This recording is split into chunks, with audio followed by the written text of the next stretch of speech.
بازپخش سخنرانی تکان دهنده طاهر بومدرا در اجلاس پارلمانی اعضای مجلسین انگلستان به درخواست هموطنان در حال اعتصاب غذا، یک گواهی مستند درباره جنایت علیه بشریت همراه با پرده‌پوشی عامدانه حقیقت. پارلمان انگلستان 12 سپتامبر 2013.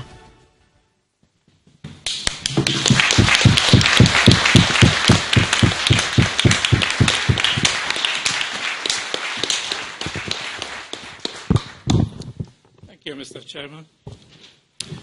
Thank you, all friends. Let me say one thing. I would like to state to you the facts and realities on the ground. I will not make any value judgments.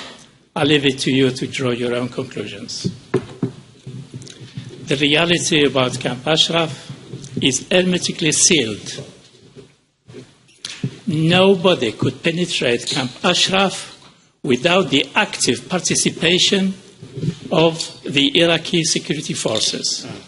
In the east, south of Lionsgate, you have the base for the HQ of the army in Ashraf, and you have the police. Inside Ashraf, there is a police station, which was allegedly the reason for the attack of April 2011. Before, when I used to visit Ashraf, before landing, we hover around the camp. And we see the installations and we see the movements on the ground before we land. And I could tell you, not even a fox could cross inside the camp without being detected by the Iraqi army and the police. So, as I experienced on the 8th of April 2011, I was in the lead of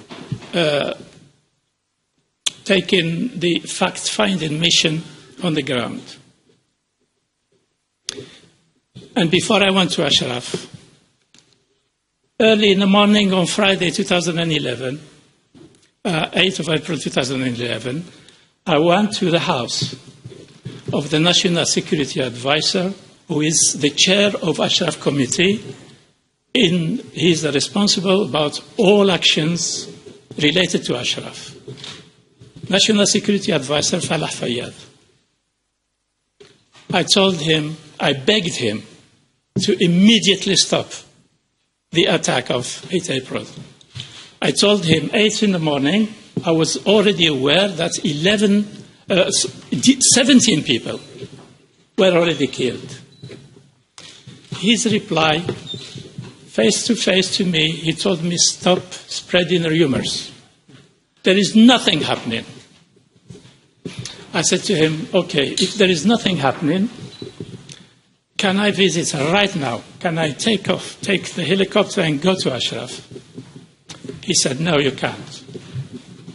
I explained to him it's in the interest of the Iraqi government to let me go.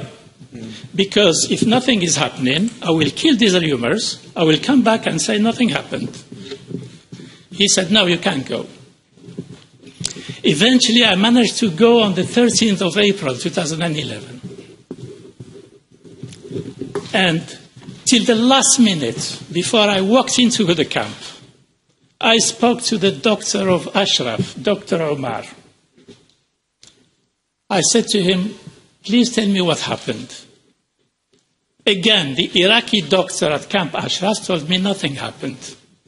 And I was away, 500 meters away from 28 bodies. Why I'm telling you this? I'm telling you this because from my experience, I know that nothing could happen in Ashraf without the direct participation of the Iraqi army and police. And I also know from the experience that the government of Iraq has deliberately planned well in advance the operation. And I could tell you, the orders were taken by the government of Iraq, and I specify it's the Ashraf Committee, chaired by the National Security Advisor Falah Fayyad.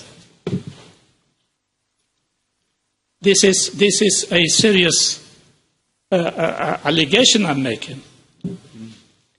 But I'm telling you, from my experience on the ground, from my interaction with the Prime Minister's office, and from what they told me themselves. The day I confronted Falah Fayyad with my report and the pictures of the Ashrafis being slaughtered, he finally told me, we will investigate it, but not on your terms, according to our terms. And they did the investigation, according to their terms. They brought some weapons, put them on a table, took a picture of those weapons, and they presented to me and to the diplomatic community, presented those pictures as evidence that it was the Ashrafis who killed each other. I said to them directly, please do not distribute this report because it will undermine your credibility. It will undermine the credibility of the government of Iraq. It's not in your interest to make this sort of simplify the situation this way. No matter. The massacre of April 2011, which we learned a lot from it, I reported it. But I was not allowed to get the message out of Iraq. I had to smuggle, in a way, in an irregular manner, the report to Geneva. And once it reached Geneva, it was made public. And I'm saying this just to raise a question mark about the impartiality of UNAMI. I'm sorry to say, without targeting any individual, UNAMI will not be impartial. Why? Regardless of what happened during the period of the previous SRG, the structure of UNAMI itself does not allow it to be impartial. How things are done in UNAMI. There are two institutions in UNAMI which are closely linked to the security system of the government of Iraq. Namely, an organization called POLAD. It's the police advisors to UNAMI, led by an Iraqi colonel. So POLAD advises UNAMI on every issue that is related to policing.